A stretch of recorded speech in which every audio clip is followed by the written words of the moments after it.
Okay, tēnā koutou, tēnā tātou katoa. Welcome to the Risk and Assurance meeting, our first one for 2025, although we feel like we're well into it by now. So welcome everybody. Welcome Michael. I'll just open with a karakia. Tū taua mai I runga, tū taua mai I raro, tū taua mai I waho, tū taua mai I roto. Kia tau ai te Māori tū, te Māori ora ki te katoa, haumi e, hui e, tai ki e. Kia ora. Thank you. And we'll move along to any apologies. We don't have any apologies, so we can keep moving. That's good. Are there any declarations of interest in relation to papers on the agenda for this meeting? No, that's great. And we'll move to the confirmation of the minutes of the 3rd of December 2024 meeting. It does seem like a long time ago now. We're all aiming for Christmas at that point. So confirmation of the minutes. Everybody's, thank you, Kate, and seconded by Josh. All those in favour? Anyone against? That's carried, thank you. Okay, I'd like to welcome Lane Pope to the table, and especially welcome our Audit Director, Chris Webby, to take us through the audit report for the year ended the 30th of June 2024. Chris, just if you could just highlight any particular issues for the committee, and then we'll open up, and Lane, if there's anything you'd like to add, and then we'll open up for some questions. So Chris, over to you. Thank you. I'll take the report as read. It's a pretty clean report. As mentioned when I was here for the adoption meeting of the financial statements, just two areas were around just a modification over two performance measures. One of them related to the water supply and wastewater fault response times, and the other related to the road smoothness, travel exposure. With regards to the water and wastewater, that related to a prior issue that was identified in the 23 audit. We identified it during the 23-24 financial year when we were doing the 23 audit. So that meant that council updated systems, but the systems weren't updated for the whole financial year. So that meant that we weren't able to gain assurance over that measure. So we're not saying the result is wrong. We're just saying that there's nothing that we could do to gain assurance over that measure. And with regards to road travel smoothness, it was just around the counts of traffic and the estimation. So what we identified is the counts weren't timely. For the last few years, there hadn't been a lot of updated traffic counts. So that meant that we just weren't able to get assurance over that matter. It's not saying that the result is wrong. It's just saying that we couldn't do anything over that to gain assurance. Already talking with management, there is processes in place to rectify that. And I know traffic counts are getting updated now. So going forward, I wouldn't expect that problem to be with you next year. And just one other matter that was raised in the report was just around sensitive expenditure. Don't have any significant issues with sensitive expenditure. It's just a point that, hey, there are a couple of little areas that would just be good to tidy up, and I haven't seen any expenditure where I've questioned that it has been inappropriate. So I just want to make that clear, but it's just more around, hey, look, there's some process that you could clean up going forward. And also I'd like to mention it's good to see some of the prior year issues being resolved as well. And so at the moment, there's not a significant amount of prior year issues that are still outstanding. I'm happy to take any questions on the report if anyone has any. Mike Timmer. Thank you, Chris. Yeah, Mike. Yeah, thank you, Chris, for the commentary on the modified audit report on the performance measures. That was one thing that concerned me that when I read it, but you have clarified it that they're of a technical nature, something which council couldn't have fixed, and yeah, so I've gained a lot of comfort from that. So, but the other question I had was around the overs and unders schedule. There seemed to be a couple of adjustments there that you've suggested. And I'm just wondering whether there are timing issues in relation to management not having reports available to be able to pass the entries, or whether they're just things that basically just got overlooked. And so I'm trying to just understand that. Okay, Lane may correct me if I'm wrong, but my understanding is the first one with regards to investment property, it just related to the investment property just coming in a little bit after the first draft we received. So that was quite minor. That was updated by management. They were well aware of it. And then the second one just related to an internal elimination for the group. So it was the first real year that the Wanganui Partners was consolidated. So it was just the elimination of revenue and expenditure. So it had no impact on the bottom line. It was just around, hey, actually we given a grant, so we have to eliminate. So on one side it's revenue, on the other side it's expenditure. And from the other group audits as well, all of those eliminations were fine as well. So I think it was just being new into the consolidation approach. It was just overlooked, but it was an easy fix and it had no impact on the bottom line.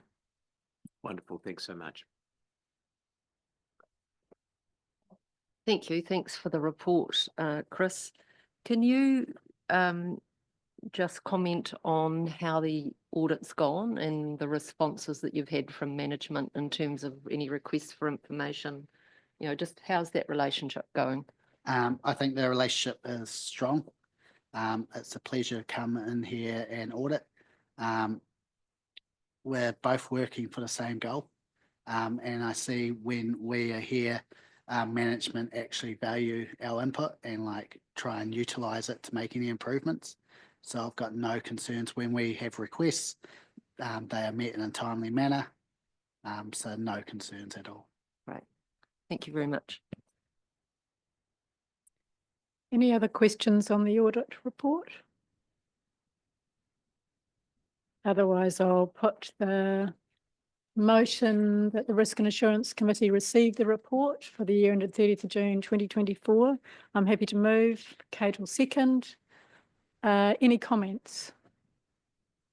I would like to Yes. comment on it, please, Madam Chair. Just to thank Chris Wheatley for, is it 3 years or 6 years that you've done? 4. 4, well, neither. Anyway, as we know, our auditors are on rotation. And I'd really like to thank you, Chris, for your role in our audits. We've certainly, I mean, from my perspective, the relationship or what I pick up from management is that they respond to you and, you know, have a good relationship in terms of providing information. So it's really nice to hear that that it's working that well from your end as well. It certainly gives me comfort that, you know, we can hold our hands up and say we're transparent. You know, the information is what the information is, and our auditor, who is at the behest of the Auditor General, is having that same experience. So thank you very much. We wish you well, and who knows, you may be back again after 4 more years. Could be. Yeah, you know, thank you. Thank you, Kate.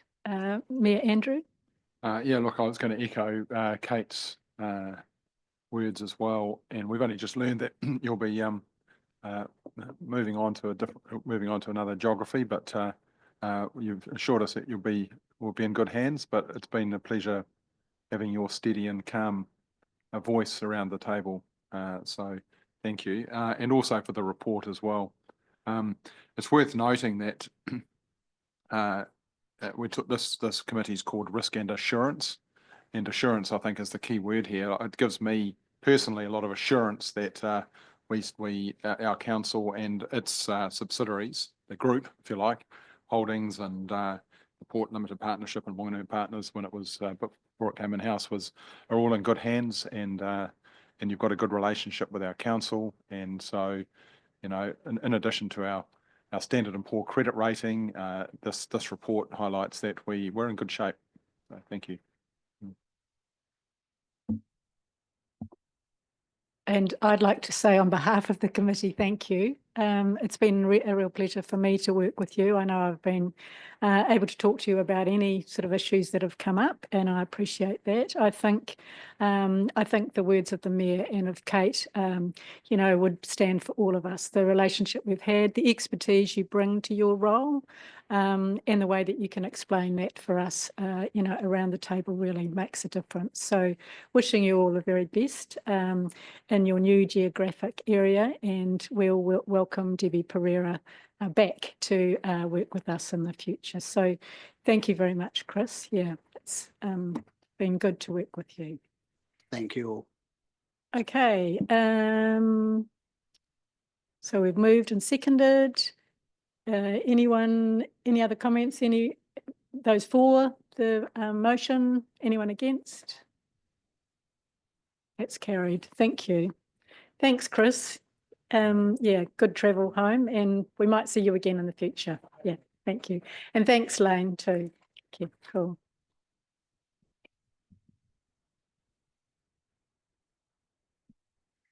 Okay. The next item on our agenda is our internal audit on the elected members' payments that we received in February. We've got David Kelly from BDO and Manawatu on Zoom. I'd like to thank you for the report, David, and it's good that your Zoom's working.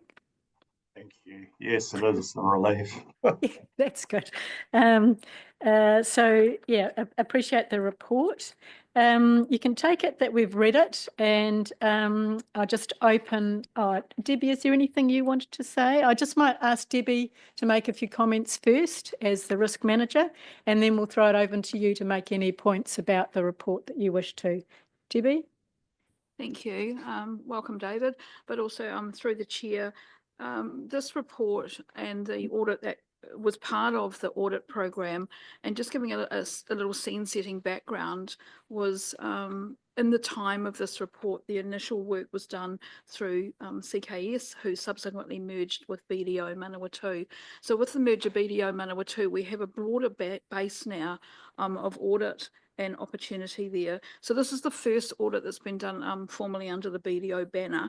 I was really pleased with the outcome of this report, and as David will go through in a little bit more detail, the improvements that were noted were actually quite minor. You know, administrative, just a little bit of housekeeping, and that's a really positive thing, because working in the space of elected member payments, every 1st of July you have the Remuneration Authority changes, so there's always a lot of movement. So again, happy with the reporting, and I'll let David add to the details. Just to remind the committee too that the observations have been moved into our organisational improvement register, and they are being acted on at the moment. So happy to take any questions once David's finished there. Thank you. Thanks, Debbie. David, over to you.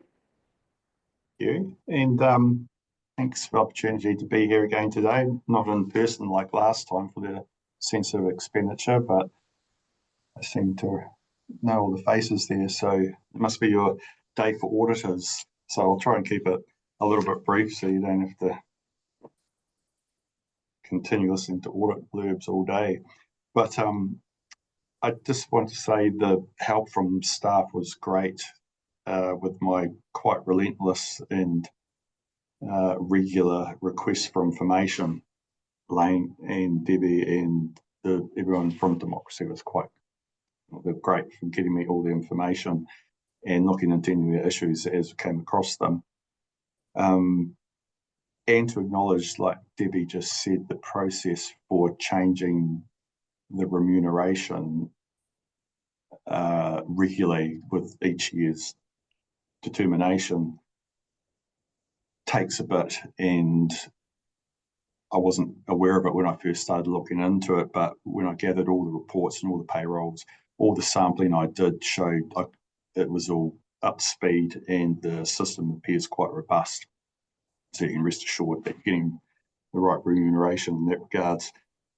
I also just want to acknowledge the dates. Some of you may have been thinking that the dates were the same as the extensive expenditure, which was arranged with Debbie some time ago under CKS, and those dates didn't change. So while they seem to be reasonably historic, being January 23 through to September, it doesn't, well, from my side, doesn't really diminish the relevance of the work done, because any issues would carry through subsequently.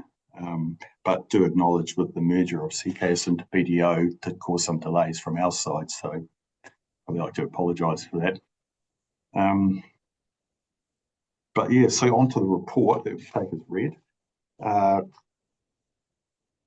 Probably the three items which are in there, while there was nothing significant, the main ones really, one of our scoping was to confirm the resident withholding tax was correct for the members, and we just noticed that the originating declarations on some of them weren't available.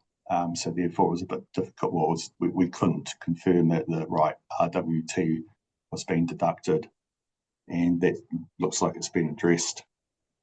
So that was one of the recommendations we had. Number 5 was around additional payments such as mileage and childcare. There were just a couple of items in there. One of the mileage reimbursements appeared to be from a prior determination, but out of the sample that we chose, it was only one. I understand that the process is being put in place to ensure the correct rates have been used going forward. And the childcare reimbursement, it was really just a GST matter around that being claimed. I think it was 2 out of the 3 didn't have GST claimed, but I understand the process has been put in that as well. And then lastly, the elected members' expenditure being disclosed to the public is done by putting it on the website. And when we first started the procedures, the information wasn't on the website, and I got in touch with Democracy, and within a week it was all up there. And I understand the process has been put in place for that as well. So all in all, there was nothing significant to come up, and we came to the conclusion that the systems are robust for elected members' remuneration. Is there anything that I can help with? Any other questions to do with the work I did and for the report? Cool. Thank you, David. Any questions for David about the internal audit report? Councillor Kate. It's not a question for David, it's more a question for Debbie or Mike. Okay. Is That's, that okay? yeah, that's fine. So- You can hear, David can hear you. Great report, thank you. And thanks for your work on this, David. In particular, I liked hearing about the responsiveness of management to your questions. So thank you for highlighting that for us. My question is around the ProMap, I think is what we're calling the system, to ensure that payments are properly authorised.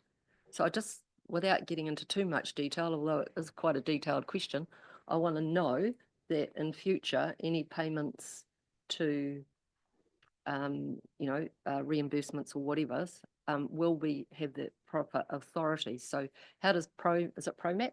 Yep, ProMap work to ensure that that happens and are not missed. Through the chair, ProMap is actually process mapping, and what that does is it gives key tasks and allocates key tasks to people to ensure, I guess, the process is followed. And that's what was missing here. There was just actually no defined ProMap. There was lots of little pieces, but nothing defined for that reimbursement process. So that has now been put in place via Democracy Manager. And so that irrespective of who's in the Democracy team that may be handling that, they have the key process and it's lined up. So in real simple terms, that means that somebody will get a reminder if it's whenever through the year one of those reimbursement forms or payment forms are generated, there will be a process that ensures that they're signed off properly. Absolutely. Thank you. And also that they're timely, any reimbursements are done in a timely manner. Right. Thank you. Which then fits into the reporting that goes onto the website. Good. Thank you, Debbie. That's cool. Councillor Ross. Chair, may I ask, I'm in a similar situation as councillor Kate. I do thank you for the report though. On page 49, item 6, it says, we noted the quarterly elected members' expenditure had not been uploaded to council's website for the period July 2022 to March 2024. So my question simply is, how frequently, in theory, should that updating be provided on our website? Sorry, is that for Deb. Debbie? It's Debbie. Yeah, no, in review, the ideal is quarterly because you're capturing it within that period. But then at the same time, in defence of democracy, there was a change of democracy manager, and this is part of the process of tidying up the little bits and pieces. So you will see that now, ideally, and it could be subject to a future audit and certainly organisational improvement checking, that we have that quarterly, which is Yeah, timely for ensuring reimbursements are also made in a timely manner and that elected members put those reimbursements through or any expenses. Cool. Thank you. David, did you want to add to that? I was just going to say, because I think that was one of our beneficial rather than necessary ones. From what I understand, the information was always there and available to the public if it was requested. So it wasn't like it wasn't being done. It was just the omission and the final step of putting it onto the website. Right, thank you. Kate has moved the motion that we accept the report, receive the report, and Jenny has seconded. Any other comments? Thank you very much for your work, David, on behalf of all of us. I know we've got another one coming up soon. Yep. So appreciate that work. Any other comments? If there are no other comments, then all those in favour? Anyone against? That's carried. Thank you. Thank you very much. Good luck getting off Zoom now. Thank you. Okay. Thanks. It was a pleasure. Thank you. Okay. See Bye-bye. you later. Bye.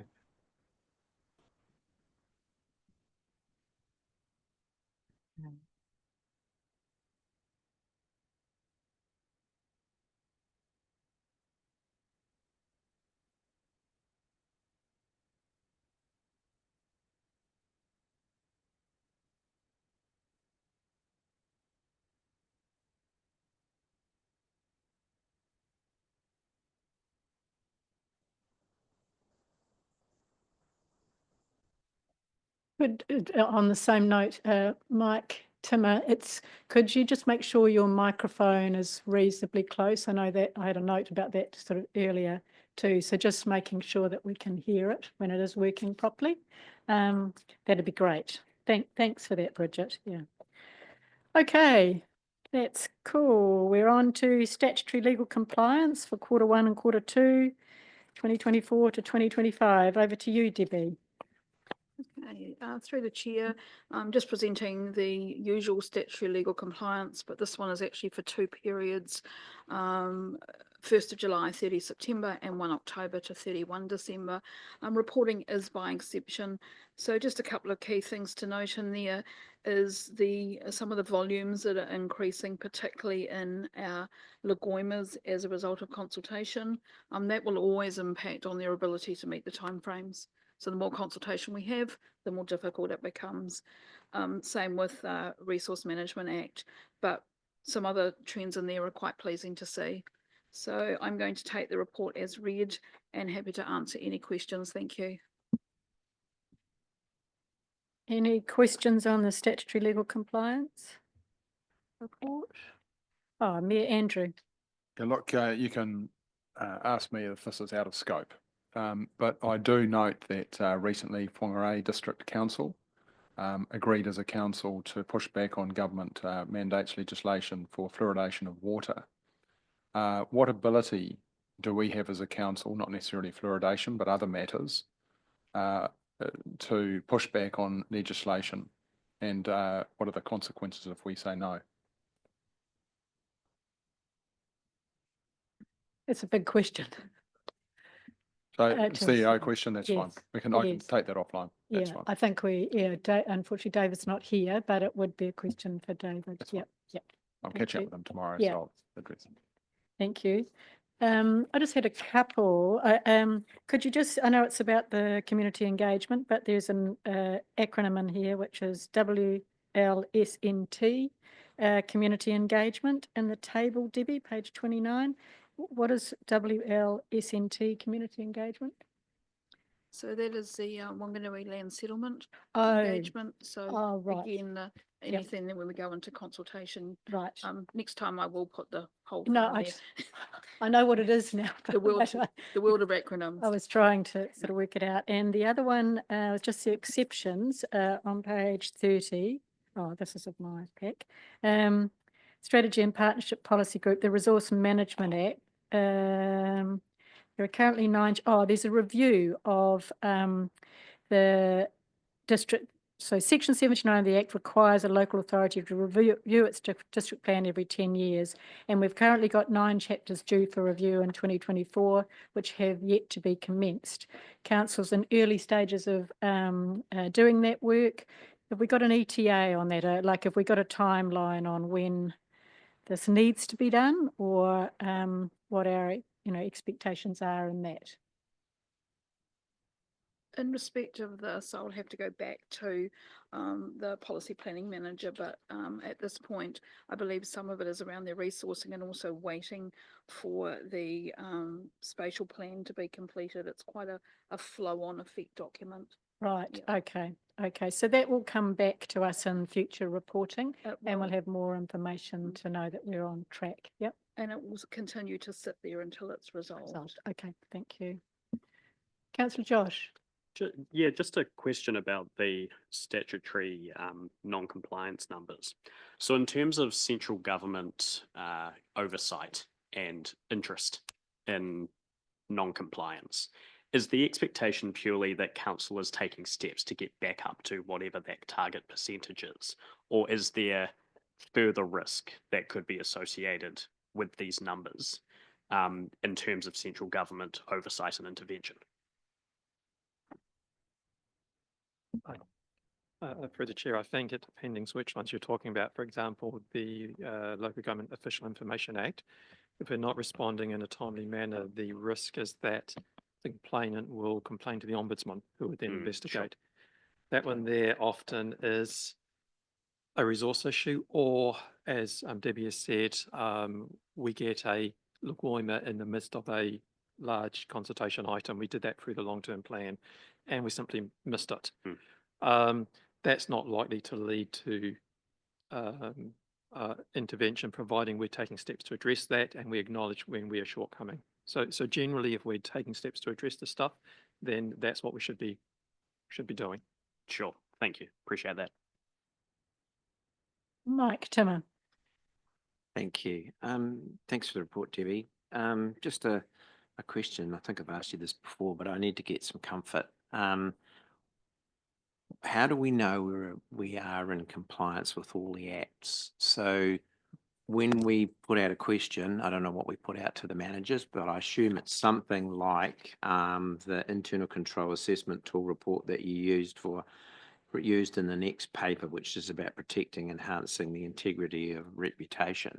Do we put something like that out to the managers and ask them a whole lot of questions and they sign off on it? So that's one check. But how do we know that we've caught everything? So for example, do we go out to a legal firm and say, can you list all of the acts of Parliament that we applicable to us, and create a questionnaire so that we know we're in compliance with everything? I just want to get some comfort that we're doing that.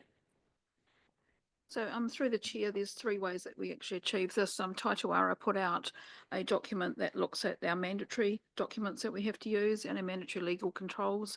And from that, on I run a spreadsheet literally, and there is a lot of change through Parliament.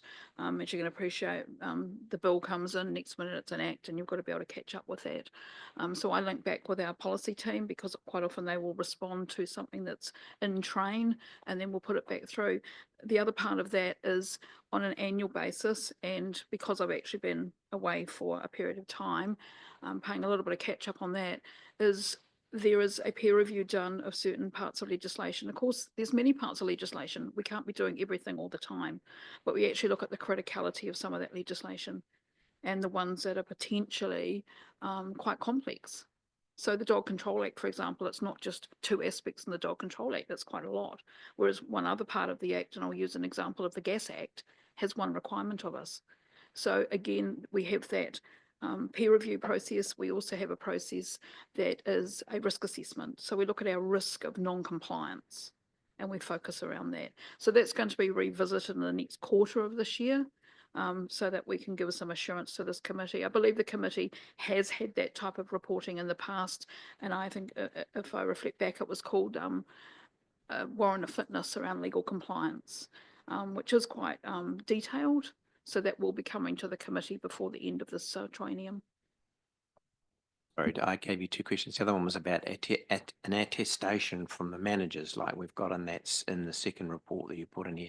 Is there some sort of thing in that the managers sign off and say, yes, I've been through all of these things, tick, tick, tick, yes, we've done everything, and so that they've confirmed to you that you know that they're happy that it's in compliance or whatever it is? There's two aspects to that. One is the mandatory compliance, which is where you're getting the statutory legal compliance from, and the other part is compliance with other parts of legislation. That is done through the risk assessment, where they identify the risks that they have and the mitigation strategies that they're going to be put upon them. Also within the ICAT, we do ask them around their legal compliance, but not specifically around individual parts of legal compliance. And that's where that warrant of fitness also comes back in. So I guess just picking up on Mike's point and, moving it to that ICAT sort of space, the manager within that area is asked to sign off on the fact that, from their responsibility area, they are aware that they are, compliant. But what we're looking at is a more overarching process that would actually give us greater assurance of that going forward. So we've got a couple of things at the moment, Yep. but you're building a better sort of way of having greater assurance around that in the future. That's what I've heard. Yep. That's Should good. be- It's just after the Yep. accountability and that Mm. people know they have to do stuff and then it's checked. Yeah. Sounds good. Thanks. Thank you. Any other questions? Oh, Kate's moved. Could I have a seconder, please? Thank you, Councillor Josh. Any other comments? All those in favour? Anyone against? That's carried. Thank you. Okay. The activity assurance report, Debbie, back to you. Thank you, through the chair. 2 points to highlight in there, and one was touched on by David Kelly from BDO, is the internal audit program. The next one is grants activity. Due to resourcing issues and the changeover to BDO, they're unable to start that till early June. But that would have been that we've had 2 internal audits completed in this year. So I think that's, we're tracking along nicely. And the other one in there is I've given you an example, as Mike Timmer has just illustrated, of the ICAT, which is our internal control tool, which is done on a quadrant or quarterly basis. And that's a way, and I believe it came up in the last meeting that I wasn't here, where a question was asked around how do you assure that staff know when new policies and that are put in place. So I've added that in here as well with the policies, but the ICAT is a really valuable tool for ensuring that we have that currency of information across the organisation. So I'm happy to take the report as read and answer any questions. Thank you. Mayor Andrew. Yeah, thank you, through the chair. So my point was that my question is actually on that particular point around council with many policies, procedures and practices. And it's the application of these, which I think is really important. But what if you're a 30, 20 or long-term serving employee, how do you get reminded of policies which don't change? So some policies are more important than others, and some policies require constant reminders. Because you could be here for 10 years and not revisit the policies again.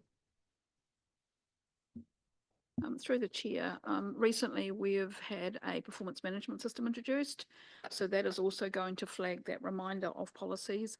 And at the same time, organisational policy reviews, we're stock taking our policies because like any organisation, you have historical things. Are they still fit for purpose? Do we need them? Are they relevant? And who needs to know? So that process is happening and underway through our information management team and supported by I can't think of the role now, but one of the team that looks at internal communications as well. So that big stock take is also happening. I think too that when we do the ICAT, we're asking managers to give us assurance that they have worked through with their staff the relevant policies. Yes, I get what you're saying around it can be tricky if you've been here 20, 30 years and you think it doesn't apply to you. Again, that policy stock take will make sure that we actually have the things that are relevant and also relevant to each individual work group. I hope that Right. provides some assurance. I noted in the report around when the policy is approved by ELT, it goes up. There's a dissemination, communication implementation. There's a communications update completed for all staff on Patuna. Is that like your internal communication? And also supporting commentary in the Pānui. So that's going up. I guess it's about how it's highlighted that this is something new and staff need to read it. What's the use of the internal communication system to know that people have actually kept up to speed with what's changing? So the internal communication system has two purposes. One, it's the Pātuna is our intranet page. So everything's posted there almost in permanency. It's not, it's fluid, but it's actually visible to everybody. The one that I talk about in there, which is Pānui, is another opportunity, which is our fortnightly internal staff news. Also, wider leadership team get updated if it's a relevant policy change. So there's a number of different ways. But like everything, it's only as good as the end person, I guess, understanding the policy. ICAT is the other important tool, as I just mentioned, to make sure that we do have that capture. It's important also too that we summarise the changes, that the policy may only have minor changes. It may have significant changes. And I'll use the example of sensitive expenditure policy. We took the sensitive expenditure policy and merged in the koha, the gifts, and a few others at the same time. So we got rid of a number of policies and put it into one. That was significant for the organisation, and that is where the finalisation, the communication, in as many ways as we could, we put that into place. Did you have another question, Andrew? It's a follow-up question, and it's in relation to this. It's the difference between outputs and outcomes, and you did talk about it being on the individual to keep abreast of changes. But what I would say is that communicating something is not the same as actually fully understanding and implementing that. So what's your comment about that? I think there's an opportunity now with our new performance management system and the key aspects of that to ensure we have another layer of people being able to have the knowledge and understanding of how the policy guidance process actually refers to them. Yep. Okay. And that's something that we haven't had necessarily in the past. Okay. So I hope that provides some assurance. Great. And one more question. I noticed that under the heading Internal Control Assurance Program, the ICAT, that there is no health and safety policy there. Should there be? It's under the, I don't know what page, it's on page 62 of our report, the whole report. And it's on page 2 of section 5.4. It's got a list of, in italics of the different, It's an extract, isn't it? Yeah. So is the health and safety category under the assurance statement on another part of the ICAT. Right, so The ICAT's built into 4 different quadrants. So we try not to overlap from quadrant to quadrant with Yep. the same policy, or we'll make a different assurance statement. So we may be looking at a part of a policy. Yep. So in relation to the health and safety, that usually sits in our quadrant 1, Okay. which is protecting staff Yep. and resources. So and this yeah, is quadrant 2. yeah, so, this yeah, is, I've purely given you an example Yep. because that came Okay. from the last that's meeting. fine. Yeah, But good to happy- explain that. I assumed that was the case, but just wanted Yeah, people that's to all good. understand that. thank you, thank you. I'll come to you in a second, Mike. You just had a comment, Mike? You just Mhm. comment, perhaps from management, one of the, and I understand the importance absolutely of having controls in place. But one of the important control is the quality of the staff that we have and their ability to go through professional development and keep themselves updated what's going on. So for example, in the finance team, obviously one of the big pieces of legislation for us is the Tax Act. And we need to make sure the staff need to ensure that they are up to date with tax legislation as it applies to council. My expectation is that they are professional people. They're chartered accountants. I expect them to be able to do that. So that is, in my mind, one of the overarching controls is the quality of the staff and the provision of the staff that you employ. Thank you. Mike Timmer. Yes, Debbie, thank you very much for the report. It's great. And thank you for including the ICAT tool extract in relation to the manager's attestation, because that gives me comfort that this stuff's actually being done. We've had these reports from you before, but going down to that other level, it just gives me, I know that we're doing it really well. So that's really good, and I'm really pleased about that. There was just, I just wanted some confirmation, and I think you've said it in the report, there was 5 outstanding audit points in relation to the Audit New Zealand audit. And you say you're going to have those done by June. So it'd be really quite good when we do the June that I can see that they've all been done. So looking forward to that. So, hey, thank you very much. And thank you very much for your commentary today. It's been really helpful and been all inclusive. Cheers. Thank you. So I'll move that we receive the report. I move a seconder. Thank you, Kate. Any other comments? All those in favour? Anyone against? That's carried. Thank you. Health and safety.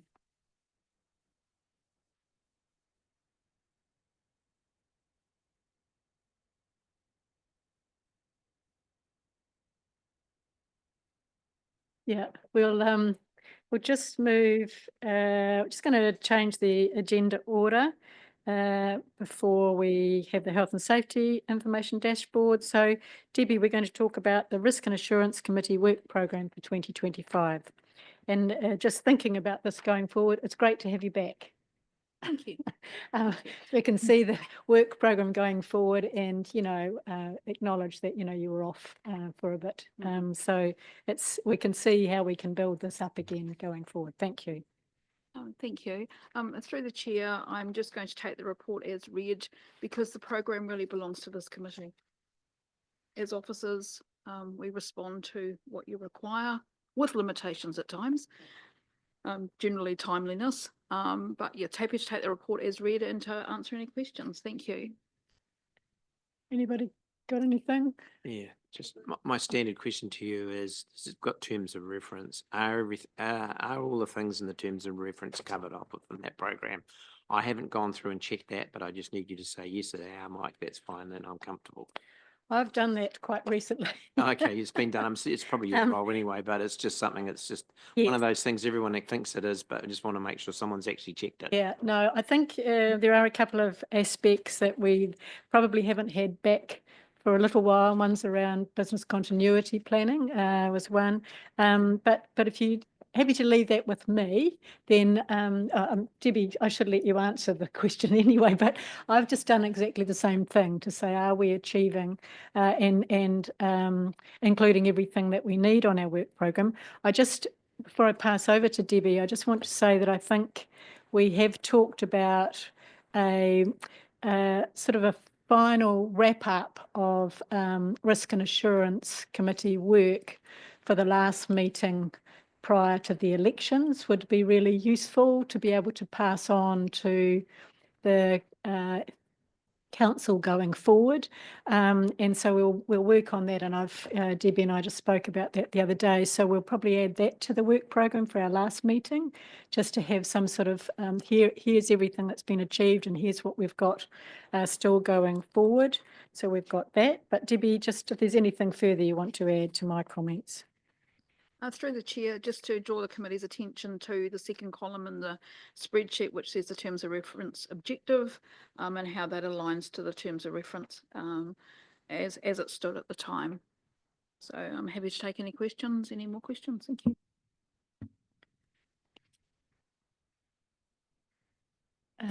If I can just add again, because I have been thinking about this. The change to the governance structure for the council changed the CCO and Economic Development Committee. There was a responsibility for us at an earlier point to look at risks in there, and we will be working, on looking at those sorts of risks going forward. So there are a couple of categories here where we still need to determine what that looks like for this committee, given the rest of the governance structure, and we'll continue to do that going forward. The other one was the big sort of projects, and they are being reported elsewhere, and assuring us that we've actually got the risks covered off on those projects as well. So just a couple of things that I've been looking at and wondering where they sort of sat for us going forward. The other thing we've got on the agenda for the next meeting is a deep dive, and we need to agree on what that deep dive will look like, because that's a standard part of our sort of process as well. So we'll have a look at that. Yep. Cool. Can I have a mover and a seconder for receiving the committee work program report? Thank you, Mike Timmer. Anyone to second it? Question, sorry, I was, is that all right? Yes. Well, can we just, Yeah. can we just finish that bit? Yeah. Can I have a seconded that we receive the report? Thank you, Jenny. Yeah, go, Kate. Yeah. Oh, You mentioned in your kōrero just now yes. that reports on projects are being reported elsewhere. Yep. And that you were satisfied with that. Or I might have misheard that or made that up. That reporting has changed in the last period of time about where those projects with the new project management office. And so it's an area that if we look at our terms of reference, there is not this, we need to have assurance of risks across the council. Mhm. So it's how we get a view of the risks and the significant projects going forward. So my mind leapt to the Sargent post-mortem Mm-hmm. of how that project went. So what oversight would this committee have? In particular, by this committee, I'm thinking about the independent members, have of a project like that? Look, Yep. just park it, come back to Yes, it. I think it's something that with some of the changes to how projects are working through the project management office, that this committee needs to determine, and the council needs to determine how we get a view of those risks. And the same with the new format of the CCO and economic development area. I noticed that was on Yes. the work program. Yes. It is a good question, and I'm very cognizant that in this committee, we have independents with skills in risk. And so they should have they should be taken account when we monitor risks for projects, when we monitor risk for CCOs and that sort of stuff. And the question is, how do we do that? And I think that's what we're trying to work out. Cool.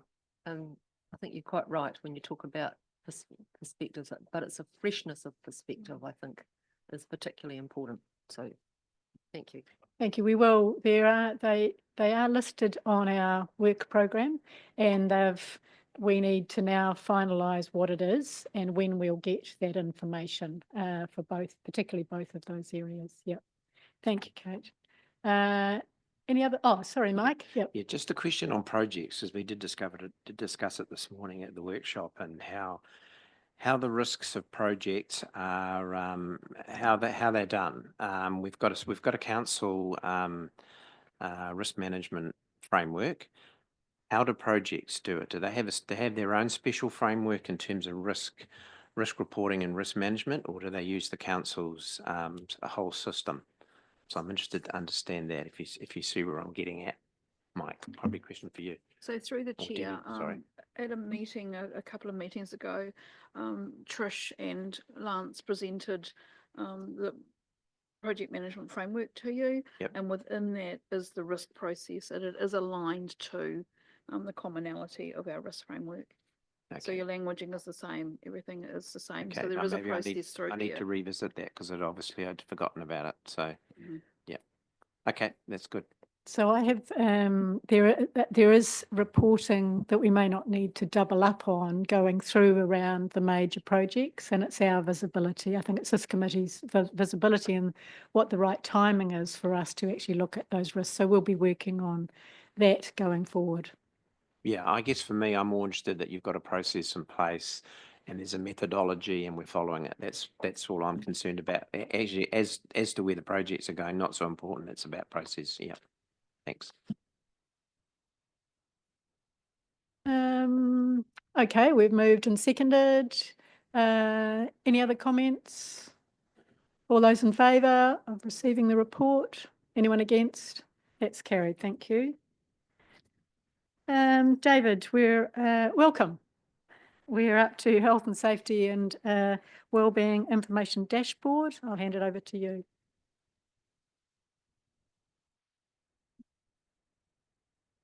Through you, Chair, I'm presenting this report on behalf of Olivia, who is away today. I'm assuring you she does exist. I know she's missed a few meetings recently, but she asked me to present this on her behalf. Look, overall, the dashboard itself doesn't reveal much in the way of any particular trends. We're still tracking generally really well with our health and safety incidents. We're continuing to see that reporting culture develop with a steady turnover of new near-miss reports coming in, and then they're being actively cleared by the management and teams. So nothing is becoming aged, if you understand my meaning. There is, though, the trend, as you'll notice, ongoing issues with members of the community, our customers, being abusive or aggressive towards our staff. And you'll see that's the highest frequency of incident categories. It's also one of our critical risks. And that leads me on to probably the piece that is of most note is the work that's going on at the moment around our critical risks. So critical risks, by way of explanation, are those risks that the management team have identified as the ones that are most likely to result in serious harm or fatality. And they are the risks that are getting dominating our focus at the moment. We're going through and systemically assessing each of those and identifying the critical controls that we require to be in place all of the time across the whole organisation. And then those will in future become the focus of our auditing and assurance programs under our due diligence activities. So that work's underway. And effectively, that is becoming our second wave of improvement actions following the completion of the recommendations from the Chas Ernst report, critical risks being one of the major recommendations that came from that piece of work.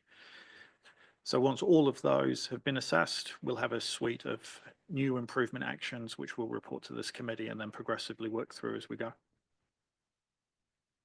On that note, happy to take questions. Councillor Jenny. Thank you. Thank you, David.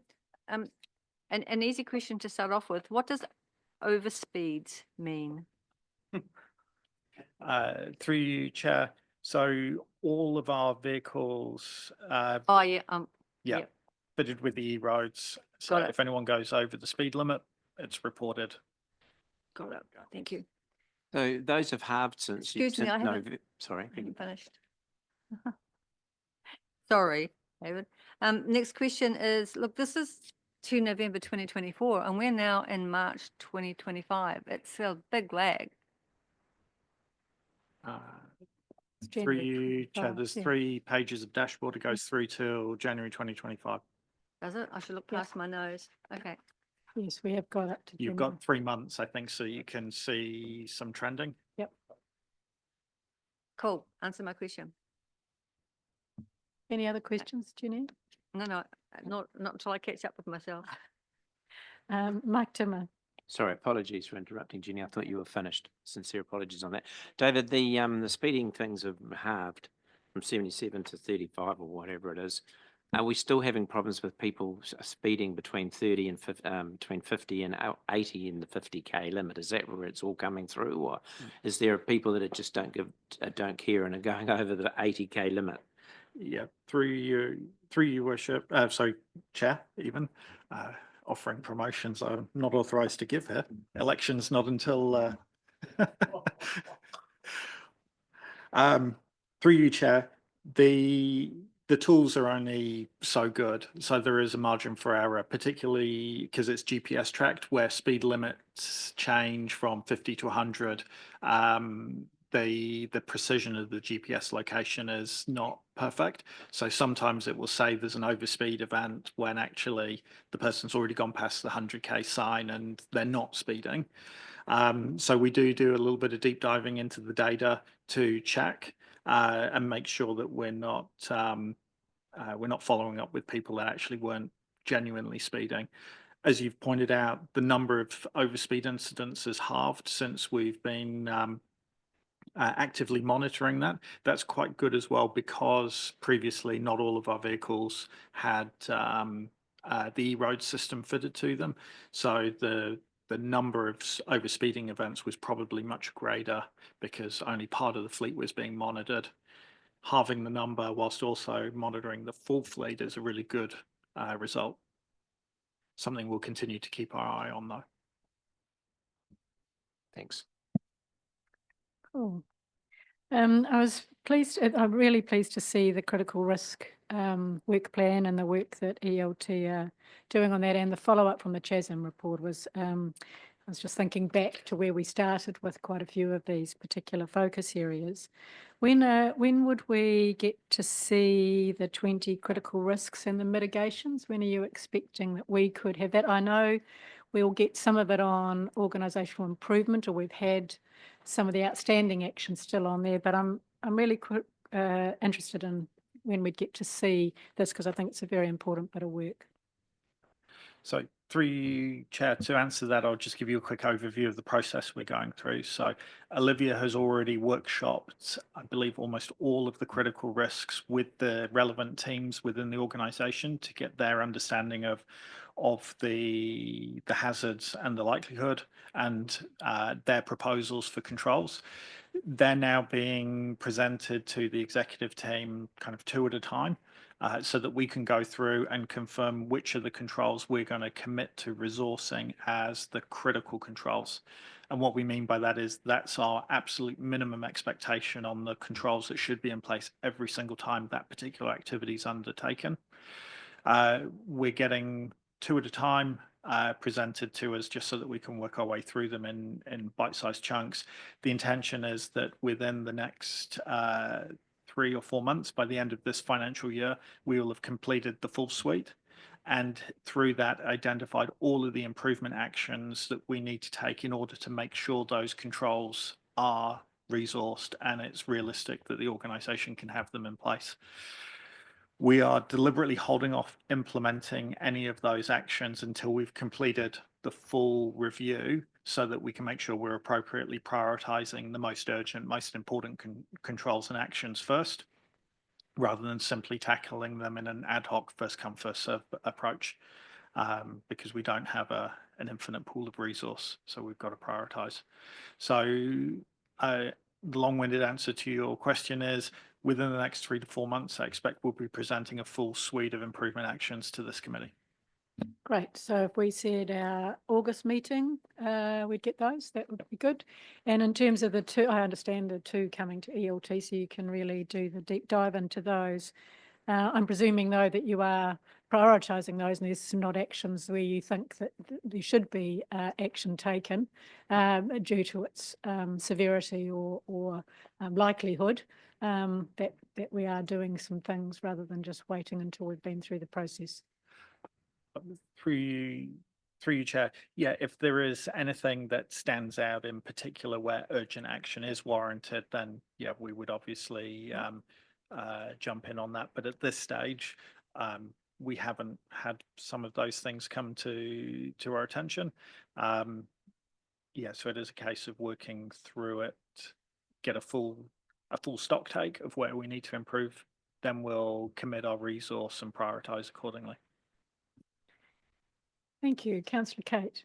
Just a wee question about incivility training. I had to look it up, so it's enriched my vocab today.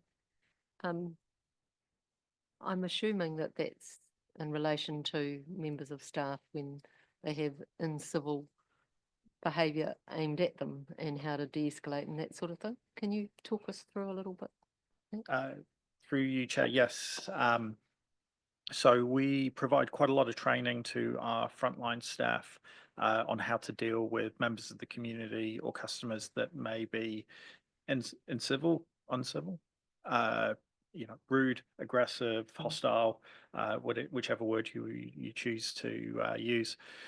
It is aimed at giving them techniques to help de-escalate, calm people down, as well as physical safety protocols, how to evacuate areas if there are intruders or attackers coming into the building, those kind of things. So there's a lot of focus on that at the moment. And as you can see, it remains a trend through the near misses that we're experiencing, particularly with some of the kind of fringe elements of our community that are what's the name for them? The sovereign citizen-esque type of groups. I still regularly receive legal documents from those kind of groups that make various threats against myself in my role. And staff also experience those kind of things as well. So a lot of focus on it because it is still quite a relevant issue for us. Yeah, absolutely. And nationally too, I would say, well, as we know. How do we know we're being successful with this training?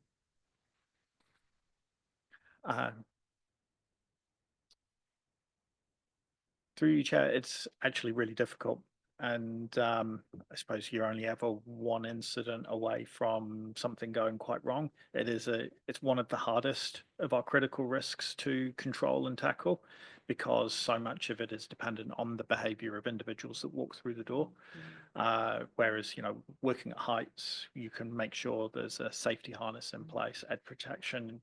It's physically within our gift to control those things quite rigidly. Dealing with members of the public, it's a lot more fluid. So there is further work we can do around the physical safety of our staff as well. And certainly the front entrance area is an area that I've asked to be reviewed to make sure that there is appropriate physical safety measures as well as the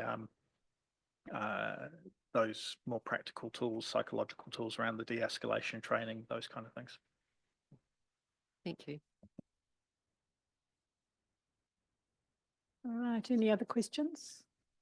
Thank you, David. A really important area, and we appreciate the Olivia's reporting and the work that you are focusing on in this area as well. And it's, the amount of training and support for staff that I think we've seen over the last 12 months from my perspective has really stepped up, from where it was at. So that's been good. And I'm sure, staff just learning how to respond in some of these areas will be a help.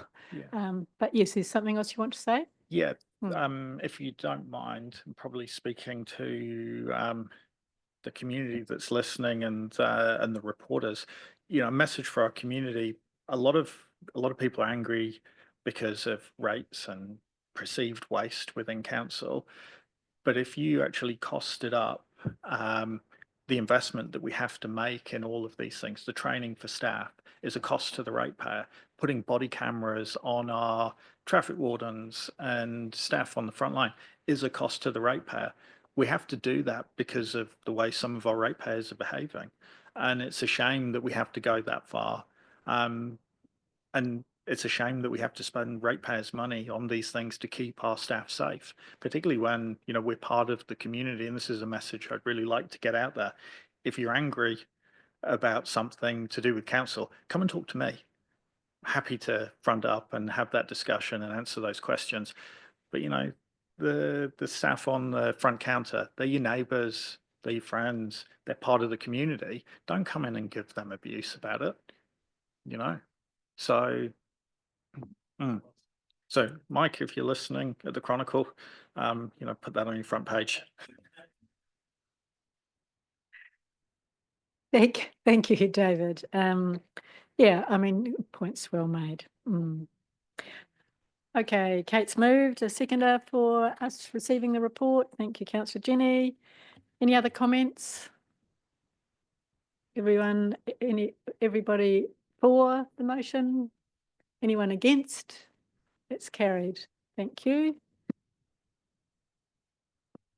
That's the end of the meeting. So thank you all very much for your contribution. And we'll see you again in a few weeks. Thank you. Thank you.